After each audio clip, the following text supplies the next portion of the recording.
现在身体指标有什么问题？没什么不舒服啊，主要有几个就是随时随地都想睡觉。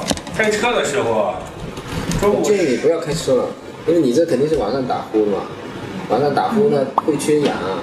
这种情况下呢，其实呢，按照国外的这个研究啊，你这种情况下开车发生车祸的概率是酒驾的7倍。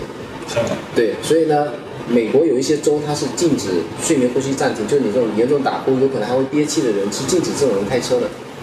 对，这种车祸的概率非常高，所以我建议你出门最好打车。而且这种状态下，我建议你减肥成功之前配合使用家庭用的呼吸机，来保证夜间睡眠时候大脑的足够供氧。其实像你这种情况呢，说的难听一点，说的大一点，它其实是有猝死的风险的。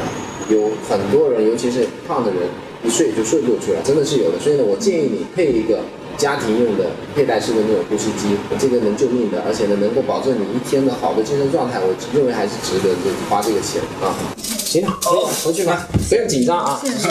把这个事情呢，就是该告诉你的肯定要先跟你沟通好，好吧？但是呢，瘦下去以后呢，就还是情况还是会好转的，好吧？好嘞，谢谢。好，拜拜。